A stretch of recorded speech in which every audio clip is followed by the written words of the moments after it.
नमस्ते दोस्तों, RPSC learning world पर आपका स्वागत है। राजस्थान ज्योग्राफी के अंतर्गत राजस्थान के भौतिक प्रदेशों का ये पार्ट 4 है। पिछले के 3 पार्ट्स में हमने राजस्थान के जो भौतिक प्रदेश है उनकी कंप्लीट शीट देखी है, उनका वर्गीकरण देखा है।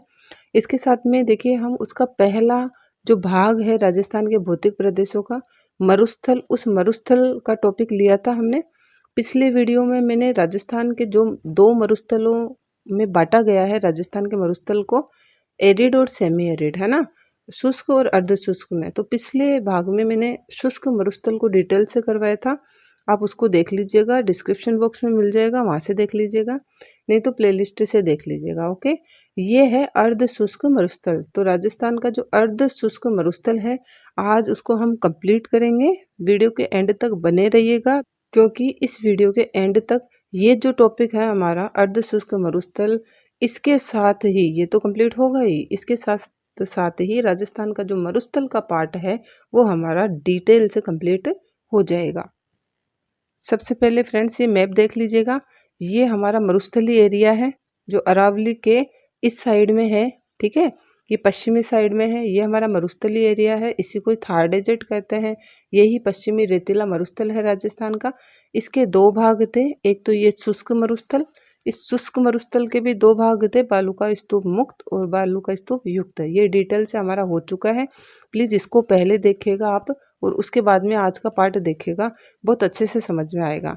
ये अर्ध शुष्क मरुस्थल है, मतलब यहाँ रेत के टीले या बलुई मिट्टी थोड़ी कम है इसकी तुलना में, ठीक है।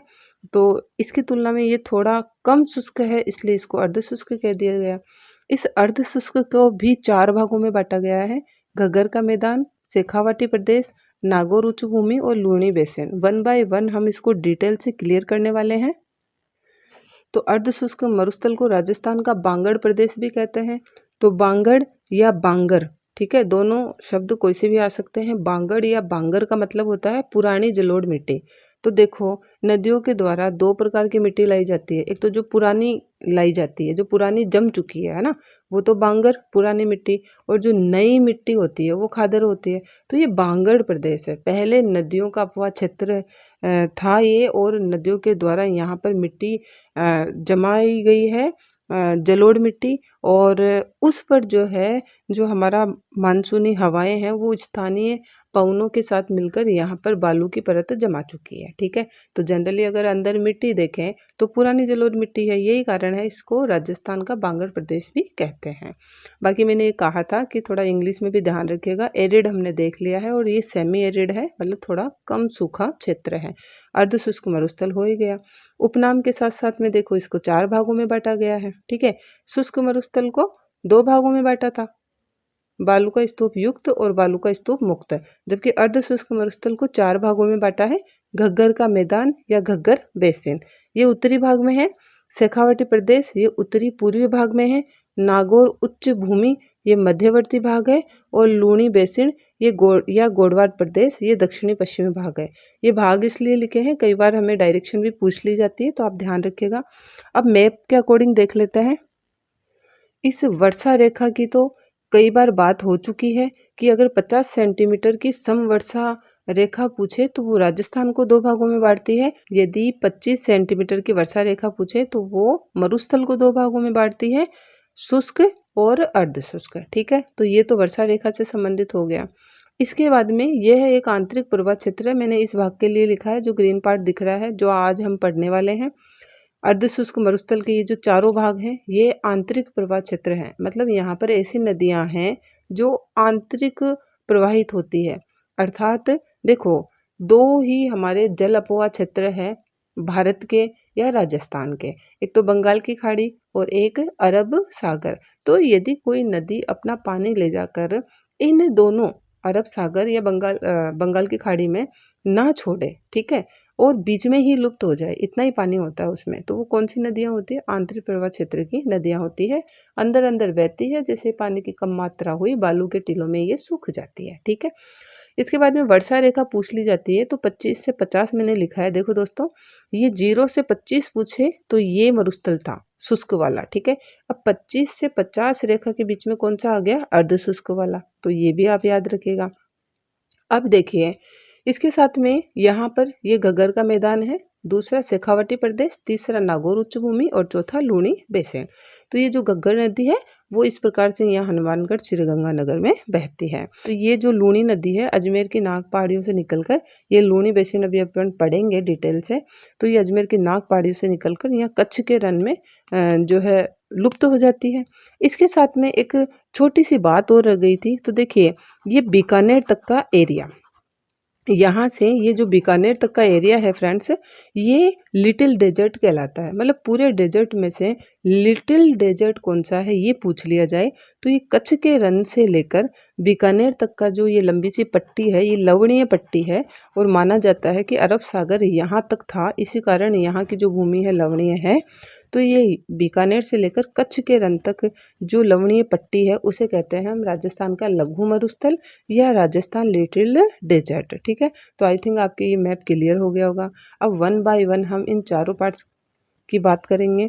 आप इसका स्क्रीनशॉट लेके साइड में रख लीजिएगा, फिर इसको पढ़िएगा, मैच करते जाइएगा, बड़े आसानी से हमें समझ में आने वाला है।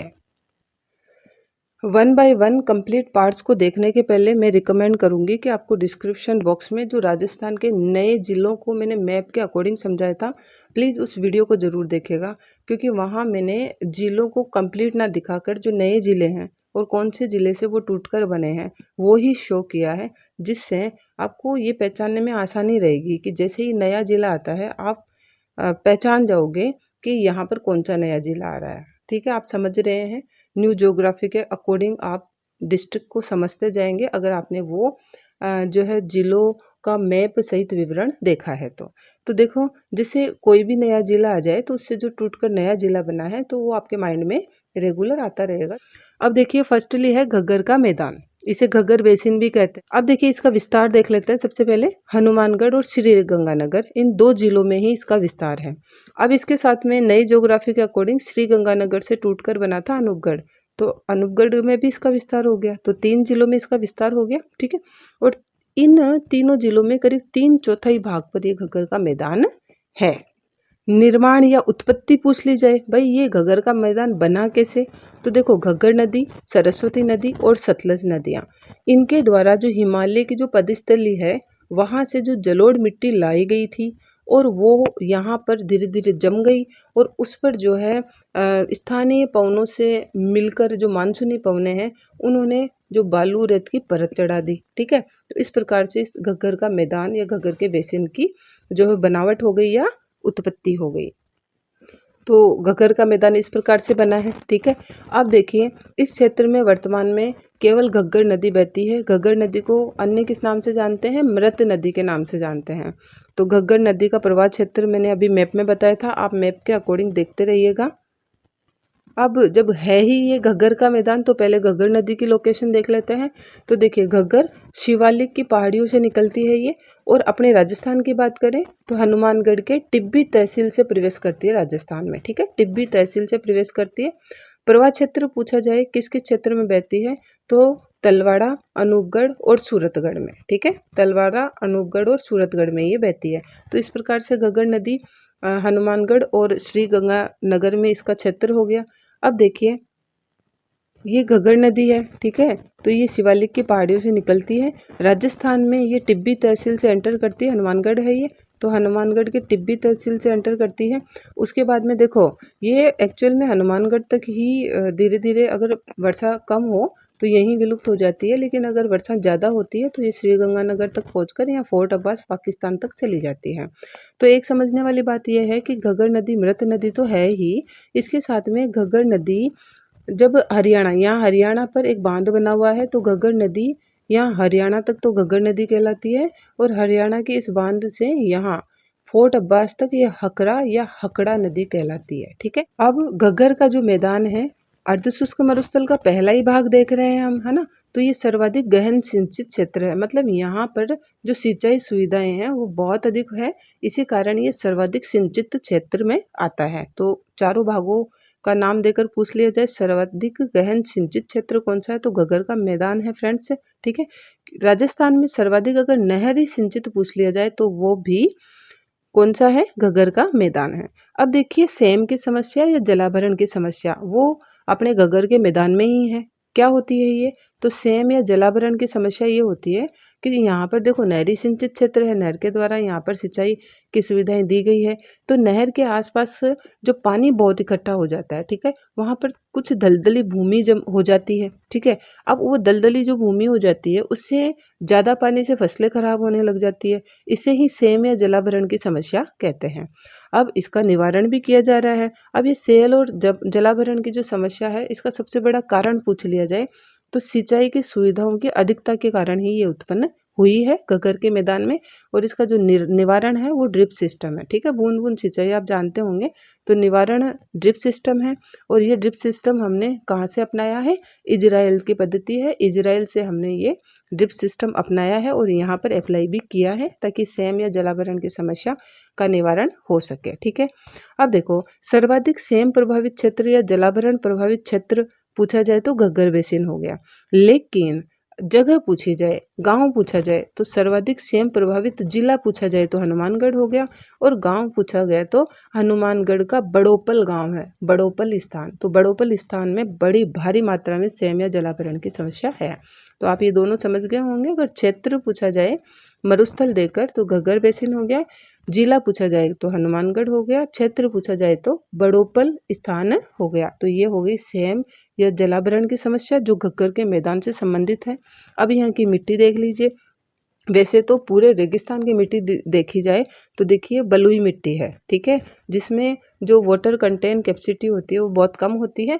लेकिन यहाँ घग्गर के मैदान में काफ़ी सिंचाई सुविधाएं हैं, इसलिए यहाँ की मिट्टी हल्की पीली मिट्टी है, ठीक है, हल्की पीली मिट्टी है जिसे रेवेनिया कहते हैं। ये भी दिया जा सकता है, रेवेनिया मिट्टी है। किस क्षेत्र से संबंधित है? तो घग्गर के मैदान से संबंधित है। और इस हल्की पीली मिट्टी में क्या होता है? बलुई मिट्टी की तुलना में थोड़ा वाटर कंटेन कैपेसिटी थोड़ी ज़्यादा होती है। और यही कारण है कि यहाँ पर घग्गर के मैदान के क्षेत्र में श्रीगंगानगर हनुमानगढ़ में माल्टा, किन्नू, गन्ना, मौसमी जैसे जो रसदार फल है वो यहाँ बहुतायत से होते हैं। अब देखेंगे बालू का स्तूप। तो देखो यहाँ घग्गर के मैदान में अधिकांश बालू का स्तूप स्थिर होते हैं। अब आप भी अंदाजा लगा सकते हैं कि यहाँ पर जो है सिंचित क्षेत्र अधिक है तो अधिकांश बालू का स्तूप कैसे होते हैं? यहाँ स्थिर होते हैं। और बरखान, बरखान किसके अंतर्गत आते हैं? अनुप्रस्थ बालू का स्तूप। तो अनुप्रस्थ और बरखान बालू का स्तूप यहाँ पर दिखाई देते हैं। लेकिन यह जो बालू का स्तूप है वो काफ़ी कम ऊंचाई वाले होते हैं और बिखरे हुए होते हैं, ठीक है। रेत के छोटे छोटे उभार होते हैं ना, जैसे रेत के छोटे छोटे ढेर होते हैं, बस उस टाइप के ही बरखान अनुप्रस्थ दिखते हैं। बाकी जो वो भयंकर वाले बालू का स्तूप थे जैसलमेर साइड वाले वो यहाँ पर नहीं दिखते हैं, ठीक है। अब देख लेते हैं नाली। तो ये पूछा गया क्वेश्चन है, नाली नस्ल भी पूछी जाती है। तो देखिए नाली नस्ल का संबंध इस नाली क्षेत्र से ही है। नाली नस्ल की भेड़ियाँ मिलती है किसमें? नाली क्षेत्र में। नाली क्षेत्र किसको कहते हैं? घग्गर नदी का जो मार्ग का जो पार्ट होता है ना, घग्गर नदी के जो तट होते हैं वो बहुत ही अधिक चिकनी, काली और सख्त मिट्टी से बने हुए होते हैं, ठीक है, इसे नाली कहते हैं। इस क्षेत्र में ही नाली नस्ल की भेड़ें पाई जाती है। तो शॉर्ट में घग्गर नदी का जो पेटा होता है वो नाली कहलाता है। अब एक नोट देख लेते हैं। घग्गर नदी को मृत नदी तो कहते ही हैं। हरियाणा में एक बांध बना हुआ है और टू वियर बांध, तो वहां तक तो ये घग्गर कहलाती है, ठीक है। घग्गर नदी मृत नदी कहलाती है, वहां तक घग्गर या मृत कहलाती है। और उस हरियाणा के बांध के आगे पाकिस्तान तक अगर ये नदी जाती है तो हाकड़ा या हाकरा कहलाती है, ठीक है। ये बात मैंने क्लियर कर दी थी। इसके साथ में घग्गर नदी की बात करें, देखो सबसे लंबी आंतरिक नदी है ये। राजस्थान की पूछी जाए ना तो सबसे लंबी आंतरिक नदी है ये, सबसे लंबी। इसके साथ में अंतर्राष्ट्रीय भी है, ठीक है, क्योंकि इसका एंड कहाँ पर होता है? पाकिस्तान में। तो दो देशों को कनेक्ट कर रही है, भारत और पाकिस्तान को। तो इंटरनेशनल रिवर भी एक हो गई आंतरिक रिवर, ठीक है। सबसे लंबी आंतरिक नदी पूछी जाए या अंतर्राष्ट्रीय आंतरिक सबसे लंबी नदी पूछी जाए तो घग्गर नदी हो गई, ठीक है। घग्गर नदी को वैदिक साहित्य में क्या कहा गया है? सरस्वती। और लोक साहित्य में क्या कहा गया है? हकरा या हाकड़ा। हकरा या हाकड़ा कहा गया है। देखो सरस्वती तो अपना सरस्वती प्रोजेक्ट भी चला था, वो मैंने थार मरुस्थल में आपको बताया था। तो आप कमेंट करके बताना सरस्वती जो है प्रोजेक्ट है वो किनके द्वारा लाया गया था और उनकी रिपोर्ट क्या थी, तो वो हमने क्लियर किया था उसमें। तो देखिए ये सरस्वती नदी के ही प्रमाण मिले हैं और किसी न किसी रूप में यहाँ सरस्वती नदी इस क्षेत्र में बहती थी, ये भी बताया गया है। तो ये अपना क्लियर हो गया है घग्गर का मैदान, ठीक है। दूसरा शेखावाटी प्रदेश, इसको डिटेल से देख लेते हैं। शेखावाटी प्रदेश का विस्तार देखें तो सीकर, चूरू, झुंझुनू। अब सीकर से अलग जिला बन गया नीमका थाना, अब शेखावाटी में नीमका थाना भी आएगा। तो ये विस्तार हो गया। प्रमुख नदी देख लेते हैं। प्रमुख नदी शेखावाटी क्षेत्र की कातली नदी है। कातली नदी, तो कातली नदी राजस्थान की सबसे बड़ी, पूर्णतः है राजस्थान में बहने वाली। देखो अभी घग्गर के लिए हमारी क्या बात हुई थी कि राजस्थान की सबसे लंबी आंतरिक नदी थी, सबसे लंबी आंतरिक नदी थी, लेकिन वो कहाँ तक जाकर एंड हो रही थी, पाकिस्तान तक जाकर, तो वो इंटरनेशनल भी हो गई। लेकिन ऐसी नदी जो राजस्थान से ही इसकी उत्पत्ति होती है और राजस्थान में ही इसका एंड हो जाता है, ठीक है। तो राजस्थान की सबसे बड़ी, पूर्णतः राजस्थान में बहने वाली नदी है ये कातली नदी, सीकर की, शेखावाटी प्रदेश की, ठीक है। आंतरिक प्रवाह क्षेत्र तो हम पढ़ ही रहे हैं। इसके साथ में कातली नदी सीकर खंडेला की पहाड़ियों से निकलती है और इसका एंड पूछा जाए तो झुंझुनू में इसका एंड हो जाता है। अपवा क्षेत्र की बात करते हैं, तो इसका अपवा क्षेत्र तोरावाटी कहलाता है। ये क्वेश्चन पूछा भी गया है कि तोरावाटी किसे कहते हैं, तो राजस्थान के उपबोली में भी हमने ये पढ़ा था, ठीक है। तो शेखावाटी प्रदेश में जो कातली नदी का अपवा क्षेत्र है, अपवा क्षेत्र कातली नदी का बेसिन, किस किस क्षेत्र से कातली नदी बहती है उसको क्या कहते हैं, तोरावाटी कहते हैं। इसके अलावा कातली नदी शेखावाटी प्रदेश की मुख्य नदी तो है ही, लेकिन इसके अलावा यहाँ मेंधा और रूपनगढ़ भी मौसमी नदियाँ हैं।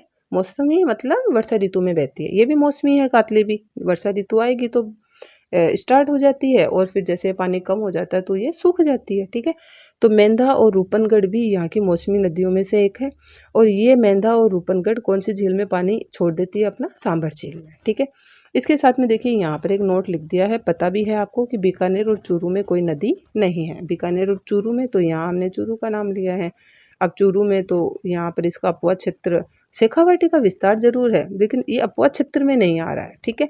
तो ये बीकानेर और चूरू में कोई नदी नहीं बहती है। तो कातली का अपवा क्षेत्र तोरावाटी कहलाता है और मौसमी नदियाँ ये हो गई। इसके साथ में यहाँ पर स्थानीय घास के बड़े बड़े मैदान पाए जाते हैं जिसे बीड़ कहते हैं, ठीक है। घास के मैदानों को क्या कहते हैं, बीड़। अब देखिए जोहड़ या नारा, तो देखिए जोहड़ या नाड़ा किसे कहते हैं, शेखावाटी में जो बरसात का जो जल है, ठीक है, वो चूना जो पत्थर है। अब इस क्षेत्र में भी देखो पूरे मरुस्थल में ही चूना पत्थर या अवसादी सेलों का जमाव पाया जाता है। तो शेखावाटी में भी मरुस्थल तो है ही, तो चूना पत्थर है वहाँ पर, ठीक है। तो चूना पत्थर से रिसाव होकर गहराई में जो पानी है ना वो इकट्ठा हो जाता है। इसको निकालने के लिए जो कुओं का निर्माण, कुई टाइप है ना, ऊपर से थोड़ा छोटा और नीचे बिल्कुल गहरा, ऐसे कुओं का निर्माण किया जाता है जिसे जोहड़ कहते हैं।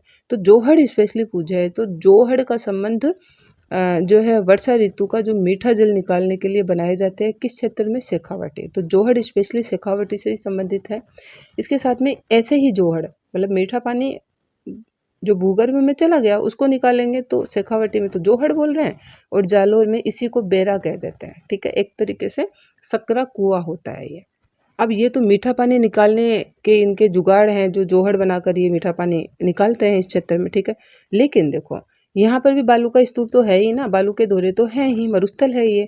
तो यहाँ पर भी बरसात का पानी इकट्ठा हो जाता है, लेकिन ये इनको रन या टाट नहीं कहते। जो शुष्क मरुस्थल में है इसी वर्षा जल अगर इकट्ठा हो जाता है इन्हीं बालू के दौरों के बीच में, तो उनको रन या टाट कहा जाता है, ठीक है, खड़ीन कहा जाता है। लेकिन उन्हीं को ये अलग नाम दे रखे हैं, सर या सरोवर। शेखावाटी में बालू का स्तूपों के बीच में जो बरसात का पानी इकट्ठा हो जाता है उसे क्या कहते हैं, सर या सरोवर, ठीक है। जैसे सालीसर, मानसर, जसूसर एटेक्स्ट्रा। तो आप समझ गए होंगे।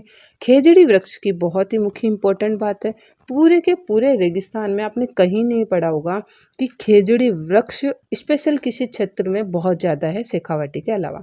तो देखिए शेखावाटी, हालांकि कातली नदी बह रही है यहाँ पर, इतना ज़्यादा मरुस्थल नहीं है, मतलब ये अर्ध शुष्क में आ रहा है। फिर भी अगर खेजड़ी वृक्ष की बहुतायतता पूछी जाए, ठीक है, खेजड़ी वृक्ष की संकेंद्रणता पूछी जाए, तो खेजड़ी की अधिकता इसी शेखावाटी क्षेत्र में है फ्रेंड्स। और शेखावाटी में इसी खेजड़ी को क्या कहा जाता है, जांटी, जांटी कहा जाता है, ठीक है। अब अगर मिट्टी देखें तो मिट्टी अभी घग्गर के मैदान में कैसी थी, हल्की पीली मिट्टी थी। रेतीली तो सभी में ही है क्योंकि मरुस्थल है, लेकिन रेतीली हल्की पीली मिट्टी थी। अब शेखावाटी में पूछ ली जाए तो रेतीली तो है ही है, लेकिन इसमें हल्की लाल रेतीली मिट्टी है, ठीक है। बालू का स्तूप तो करीब करीब सभी पाए जाते हैं, अनुदैर्ध्य, अनुप्रस्थ, पैराबोलिक, बरखान सभी प्रकार के मिलते हैं, लेकिन कम ऊंचे मिलते हैं, है ना। कम जो है बालू का स्तूप है तो वो छोटे छोटे से टीबों के रूप में मिलते हैं। अब देखिए सुजानगढ़ तालछापर पड़िहारा ये क्या है। तो देखो शेखावाटी में अंतरा बालू का स्तूप मैदानी भाग है। अब सारे मरुस्थल में ही है। मैंने पिछले वीडियो में बताया था कि अंतरा बालू का स्तूप मैदानी भाग क्या होते हैं कि भाई दो बालू के जो ढेर होते हैं, बालू का स्तूप होते हैं, उनके बीच में कुछ समतल भूमि आ जाती है, वो अंतरा बालू का स्तूप मैदानी भाग कहलाते हैं। ठीक है। अब उसमें जो रण बन जाते हैं, रण क्या होते हैं, लवणीय निम्न भूमि होती है ना, लवण युक्त जो निम्न खारे पानी की जो भूमि होती है, तो वो खारा पानी यहाँ पर भी दो बालू का स्तूपों में इकट्ठा हो जाता है। तो ये इनको कहते हैं, इसके एग्जाम्पल है यहाँ शेखावाटी में सुजानगढ़ तालछापर पड़ियारा। ठीक है। इसके साथ में क्या मतलब है इसका कि यहाँ पर भी रन टाइप की छोटी छोटी प्लाया झीलें बन जाती है, जो शेखावाटी में मुख्य सुजानगढ़ तालछापर और पड़ियारा है। आई थिंक समझ गए होंगे आप। शेखावाटी की प्रमुख पहाड़ी पूछ ली जाए तो सभी जानते हैं हर्ष की पहाड़ियाँ हैं, और इन हर्ष की पहाड़ियों पर पवन ऊर्जा संयंत्र लगा हुआ है। सीकर मलखेड़ा से दातारामगढ़ तक फैली हुई है ये हर्ष की पहाड़ियाँ। सीकर के मलखेड़ा से दातारामगढ़ तक ये फैली हुई है। ठीक है। तो ये हमारी कंप्लीट हो गई है शेखावाटी क्षेत्र। अब अर्ध शुष्क मरुस्थल का तीसरा भाग है नागौरी उच्च भूमि। ठीक है। तो नागौरी उच्च भूमि क्या है, सबसे पहले यहाँ से समझ लें हम। तो नागौरी उच्च भूमि है बांगर प्रदेश और लूणी बेसिन के बीच की उठी हुई जमीन। अब देखो दोस्तों, मैप में आप देख लीजिए, मैप में जो घगर का मैदान है वो बांगरी है, शेखावाटी है बांगरी है, मतलब ऑलरेडी ये सारा का सारा बांगर कहला रहा है, अर्धशुष्क बांगर है। लेकिन जो बांगर प्रदेश है वो ऊपरी साइड में देखा जाए तो घगर का मैदान और शेखावाटी आ गया, और बिल्कुल डाउन में देखा जाए तो लूणी बेसिन आ गया। ठीक है। तो बांगर प्रदेश और लूणी बेसिन के बीच में जो उठी हुई जमीन है, काफ़ी ये ऊंची जमीन है नागौर क्षेत्र की, इसीलिए इसको नागौर उच्च भूमि कहा जाता है। ऊंचाई देख लीजिए तो देखो, अगर अर्ध शुष्क मरुस्थल के चारों पार्ट का नाम दे दे और सबसे ऊंची भूमि पूछ ले तो सीधा सीधा नागौरी उच्च भूमि हो गया फ्रेंड्स। ओके। कितनी ऊंची है ये, 300 से 500 मीटर है। जैसे पठार टाइप नहीं होता, थोड़ा ऊंचा होता है, ये थोड़ा ऊंचा है। और यही कारण है कि यहाँ पर जो है ये जो बालू का स्तूपों का बनना और ये प्रक्रिया बहुत ज़्यादा होती है। ठीक है। अभी आगे हम कवर कर लेंगे इसको।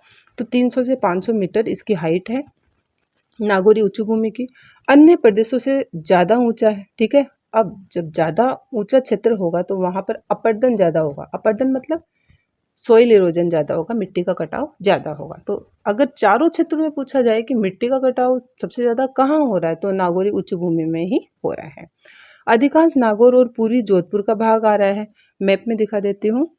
ये देखिए फ्रेंड्स, ये नागौर उच्च भूमि है। ठीक है। ये नागौर है, तो नागौर का पूरा पार्ट आ रहा है इसमें, और ये दोनों भाग हमारे कंप्लीट हो ही गए। अब जब नाम ही नागौरी उच्च भूमि है तो पूरा का पूरा नागौर आ रहा है, कुछ थोड़ा सा पार्ट रह रहा है और पूर्वी जोधपुर का हिस्सा आ रहा है। ठीक है। इसके बाद में देखिए यहाँ पर हरे कबूतर मिलते हैं नागौरी उच्च भूमि में। अब ये स्पेशल क्यों है, क्योंकि हरे कबूतर ओनली राजस्थान में सरिस्का अभयारण्य में मिलते हैं, अलवर में। अब इसके बाद में नागौरी उच्च भूमि में भी मिलते हैं। ठीक है। ये हैं यहाँ की खारे पानी की झीलें। तो यहाँ पर लवणीय या नमकीन झीलें बहुत ज़्यादा है। राजस्थान की अगर सर्वाधिक झीलें, राजस्थान का जो मरुस्थलीय चारों भाग दे दिया जाए, घगर का मैदान, नागौरी भूमि, शेखावाटी और लूणी, तो इसमें सबसे ज़्यादा खारे पानी की झीलें नागौरी उच्च भूमि में ही है। ठीक है। तो यहाँ पर कौन कौन सी मुख्य खारे पानी की झीलें हैं, सांबर, डीडवाना, डेगाना और कुचामन। अब ऐसे ऑप्शन देकर ये क्वेश्चन पूछा भी गया था कि इनमें से कौन सी खारे पानी की झील है जिस पर नमक कार्य ही नहीं होता है, नमक उद्योग नहीं है। कौन सा उद्योग है, कागज उद्योग है। तो ये डीडवाना झील है फ्रेंड्स। क्यों, क्योंकि यहाँ पर सोडियम सल्फेट की मात्रा यहाँ के नमक में बहुत ज़्यादा है, Na2SO4 की मात्रा बहुत ज़्यादा है। यही कारण है कि यहाँ का नमक खा नहीं सकते। और यहाँ पर कागज उद्योग जो है, कागज इंडस्ट्रीज यहाँ पर लगी हुई है, पेपर इंडस्ट्रीज। ठीक है। तो डीडवाना को याद रखें। अब नागौरी उच्च भूमि प्रदेश की जो मिट्टी है उसमें सोडियम पाया जाता है, और इस सोडियम की वजह से ये बहुत अधिक बंजर हो गई है। तो अधिकतर भाग यहाँ पर उपजाऊ ही नहीं है नागौरी उच्च भूमि का, सोडियम के कारण। इसके अलावा चूना पत्थर और संगमरमर की अधिकता का अधिक जमाव है। ठीक है। जमीन के अंदर क्या है, चूना पत्थर तो पूरे रेगिस्तान में देखा था हमने, इसके साथ में संगमरमर का भी यहाँ पर अधिक जमाव है। कई बार चूना पत्थर और संगमरमर की चट्टानें पूछ ली जाती है। तो देखिए चूना पत्थर की चट्टान कौन सी है, अवसादी चट्टान में होता है चूना पत्थर, और संगमरमर कौन सी चट्टान का होता है, कायांतरित चट्टानों का उदाहरण है। तो ये भी याद रखें। इसके बाद में यहाँ पर नागौरी उच्च भूमि वैसे तो उपजाऊ है नहीं, लेकिन कहीं कहीं पर थोड़ी सी उपजाऊ भूमि है या थोड़े बहुत घास के मैदान दिखते हैं, उसे लोही कहते हैं। ठीक है, नागौरी उच्च भूमि में घास के मैदानों को क्या कहते हैं? लोही। जैसे शेखावाटी में बीड़ कह रहे थे, वैसे नागौरी उच्च भूमि में लोही कह रहे हैं। जमीन पर से पानी सूखने के बाद जो सफेद नमकीन परत का जमाव रह जाता है, वो रेह या कल्लर भूमि। इसका सबसे अच्छा उदाहरण है सांभर झील, कि वहाँ का जो पानी सूखने के बाद में अब नमकीन पानी है, खारे पानी की झीलें हैं, तो सफ़ेद जो नमकीन परत रहेगी उसको क्या कहते हैं? रेह या कल्लर भूमि। तो ये हो गई नागौरी उच्च भूमि की मुख्य बातें। अब सबसे इम्पोर्टेंट बात पूछ लेते हैं, घूम फिर कर यहाँ से क्वेश्चन पूछा जाता है, कुबड़ पट्टी, बांका पट्टी या हम्प बेल्ट कहाँ है? तो देखो, कुबड़ पट्टी, बांका पट्टी या हम्प बेल्ट सीधा सीधा कहाँ है? नागौर में है भाई, नागौरी उच्च भूमि में है। अब एग्जैक्ट एरिया इसमें देख लेते हैं। तो इसका एग्जैक्ट एरिया है नागौर से अजमेर। ठीक है, तो नागौर से अजमेर की पट्टी, कुछ पार्ट है नागौर से अजमेर तक की जो पट्टी है, उसमें पानी में फ्लोराइड बहुत ज़्यादा है। ठीक है, अब फ्लोराइड ज़्यादा है तो हड्डियाँ टेढ़ी हो जाती है, दांत पीले हो जाते हैं, और बैक में जो रीढ़ की हड्डी है ना, वो थोड़ी सी बैंड खा जाती है और कुबर टाइप की निकल जाती है। तो ये प्रॉब्लम यहाँ पर नागौरी पट्टी में है। नागौर अजमेर क्षेत्र की जो पट्टी है, इसे कुबर पट्टी कहते हैं। कुबर टाइप निकल जाती है तो कुबर पट्टी कहते हैं। अब डॉक्टर्स की लैंग्वेज में कौन सा रोग है? ये फ्लोरोसिस रोग है। ठीक है, और इस फ्लोरोसिस रोग के निवारण का कार्यक्रम भी किया जा रहा है। निवारण कार्यक्रम जीका के द्वारा किया जा रहा है, JICA, जीका के द्वारा। क्या है ये? जापान की एजेंसी है, जापान की एजेंसी है।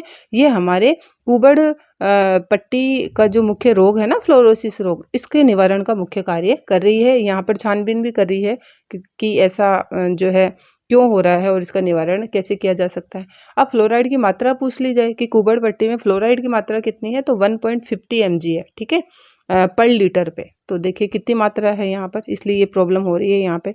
इसके साथ में देखिए, इसी कारण ये कुबर पट्टी कहलाती है। ये हो गया आपका।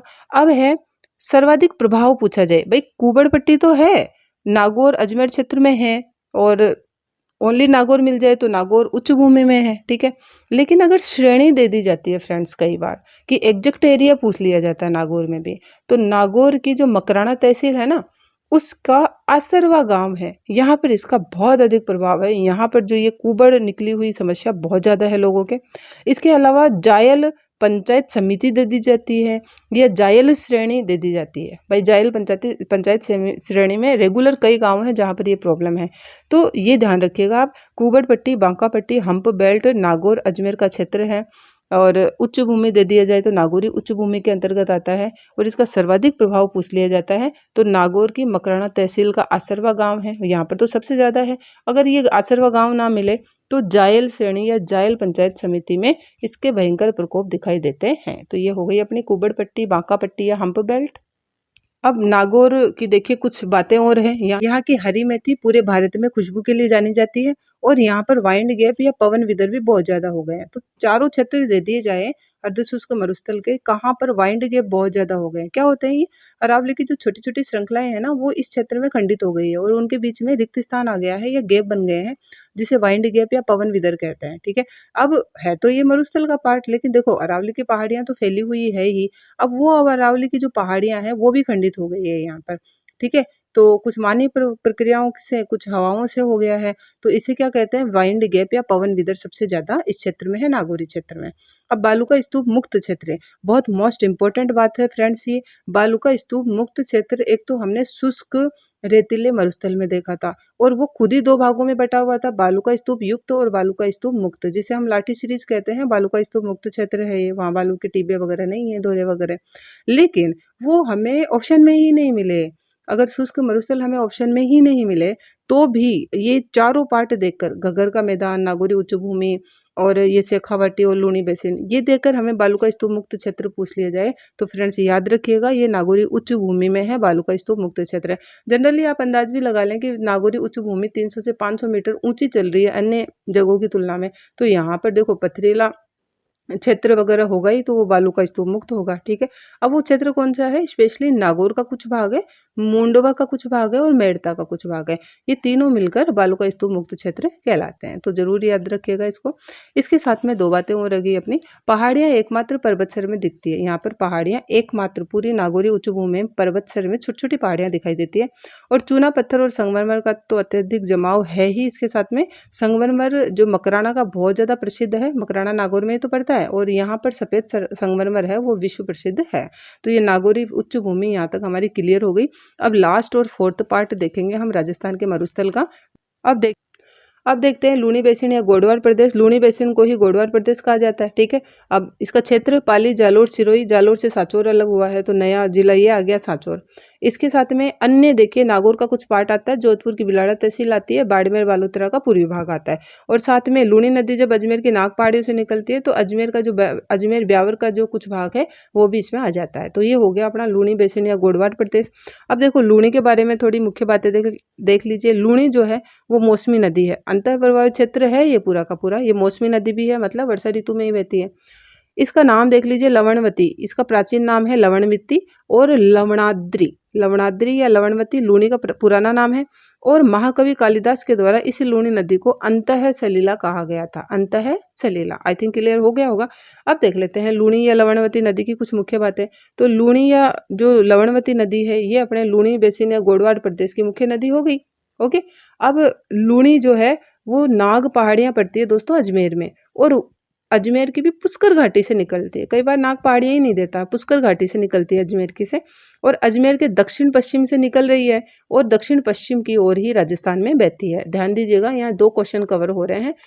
अजमेर के दक्षिण पश्चिम से निकल रही है और दक्षिण पश्चिम मरुस्थल में ही ये बह रही है, और वहां पर नाग पहाड़ियां दे सकता है या पुष्कर की घाटी से निकलती है। क्लियर हो गया होगा। जो लूनी का जलग्रहण क्षेत्र है दोस्तों, वो जिस क्षेत्र में लूनी बेसिन है वो जलग्रहण क्षेत्र हो गया। तो सेम हो गया पाली, जालोर, सांचौर, सिरोही, नागौर, जोधपुर, बाड़मेर, बालोतरा और अजमेर जो है ब्यावर का क्षेत्र। अब राज्य पूछ लिया जाए तो लूनी नदी दो राज्यों में प्रवाहित होती है। तो राजस्थान से निकल के ये गुजरात कच्छ के रण में लुप्त हो जाती है। तो दो राज्य ये कवर करती है। तो देख लेते हैं हम लूनी की सहायक नदियां। तो देखिए लूनी की सहायक नदियां बाएं से मिलने वाली है और दाएं से मिलने वाली। तो बाएं से मिलने वाली है जमाई, सुकड़ी, गुहिया, बांडी, लीलड़ी, खारी और सागी। दाएं से एकमात्र नदी मिलती है जोजड़ी नदी। ये क्वेश्चन पुटअप भी हुआ है। इसके साथ में लूनी का जो उद्गम क्षेत्र है वो अजमेर है। अजमेर की नाग पहाड़ियों से निकलती है, पुष्कर घाटी से निकलती है। तो वहां से कुछ क्षेत्र तक जब तक लूनी मीठी रहती है तब तक तो कहलाती है सागरमती, और जब लूनी खारी हो जाती है, लूण या नमक युक्त हो जाती है, तो फिर क्या कहलाती है लूनी। ये काम होता है बालोतरा से, ठीक है। बालोतरा से आगे लूनी जो है ये नमक युक्त हो जाती है तो लूनी कहलाती है। इसके पहले सागरमती कहलाती है। इसके साथ में जो लूनी के प्रवाह से ही ज्ञात होता है कि मरुस्थल का पूरी भाग अधिक ऊंचा है। तो जनरली यही क्वेश्चन हो गया कि मरुस्थल का कौन सा भाग अधिक ऊंचा है, तो पूरी भाग ऊंचा है। अब लूनी जब पूरी भाग से निकल रही है तो पूरी भाग ऊंचा हो गया। नदियां ऊंचाई वाले भाग से निकलती है, ये आप पढ़ लीजिएगा, मैंने बता दिया। अब लूनी की कुल लंबाई तो देखो 495 किलोमीटर है। राजस्थान में इसकी 350 किलोमीटर लंबाई है लूनी नदी की। बांध कौन सा बना हुआ है, देखो लूनी की सहायक नदियों पर जो बांध बने हुए हैं वो तो हम राजस्थान के अपुआ क्षेत्र में पढ़ेंगे सभी नदियों के साथ, लेकिन लूनी पर कौन सा बांध बना हुआ है तो जोधपुर के तो ओनली बिलाड़ा तहसील में ही बहती है ये, लेकिन फिर भी जोधपुर में देखो इस पर बांध बना दिया गया है लूनी नदी पर, जसवंत सागर बांध। और ये महाराजा जसवंत सिंह जी के द्वारा ही बना दिया गया था 1892 में। कहाँ पर, पिचियाक गांव में, जोधपुर में पड़ता है पिचियाक गांव। ये लूनी पर बांध बना हुआ है, जसवंत सागर बांध। नेक्स्ट है जालोर में लूनी प्रवाह क्षेत्र को क्या कहते हैं, नेहड़ या रेल कहते हैं। इसके अलावा गोडवाड़ में जो कच्चे कुएं खोदे जाते हैं पानी के लिए उसे बेर कहा जाता है। स्पेशली जालोर में इनका नाम बेर है। छप्पन की पहाड़ियां, तो छप्पन की पहाड़ियां भी लूनी बेसिन में ही पड़ती है। तो छप्पन की पहाड़ियां किसे कहते हैं, लूनी नदी के बेसिन में बाड़मेर से बालोतरा में सिवाना गांव से मोकलसर तक 56 गोलाकार या गुंबदाकार पहाड़ियां हैं। यही छप्पन की पहाड़ियां कहलाती है। छप्पन की पहाड़ियां ये छोटी बड़ी छप्पन की जो है टोटल 56 पहाड़ियां होने के कारण इन्हें छप्पन की पहाड़ियां कहते हैं। और ये ग्रेनाइट की है, मतलब ग्रेनाइट का भंडार है। और नाकोड़ा पर्वत भी इन्हीं में ही स्थित है छप्पन की पहाड़ियों में। तो स्पेशली ध्यान रखें कि छप्पन की पहाड़ियां कहाँ पड़ती है, लूनी नदी बेसिन में पड़ती है।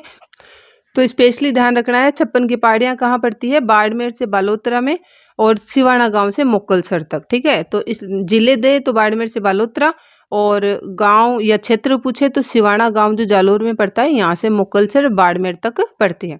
इसके अलावा जो छप्पन की पहाड़ियां हैं वो ग्रेनाइट पत्थर के लिए विश्व प्रसिद्ध है और इन्हीं पहाड़ियों में पीपलूद गांव बहुत प्रसिद्ध है। पीपलूद गांव के बारे में जान लेते हैं।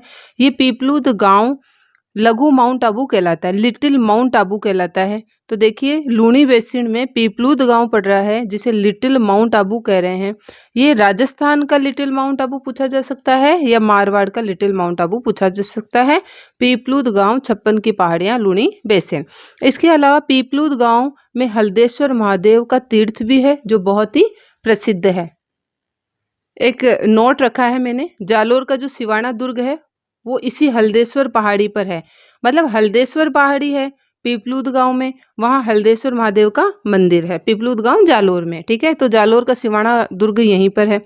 इसके अलावा ये क्वेश्चन यहाँ से पुटअप किया जा सकता है कि उत्तरी पश्चिमी रेतीले राजस्थान का सबसे ज्यादा वर्षा प्राप्त करने वाला क्षेत्र कौन सा है। जैसे राजस्थान के मरुस्थल में सबसे ऊंचा भाग नागौरी उच्च भूमि था, वैसे ही अगर उत्तरी पश्चिमी रेतीले राजस्थानी मरुस्थल में सबसे ज्यादा वर्षा कहाँ होती है तो ये हल्देश्वर पहाड़ी या हल्देश्वर महादेव पीपलूद गांव में ही होती है।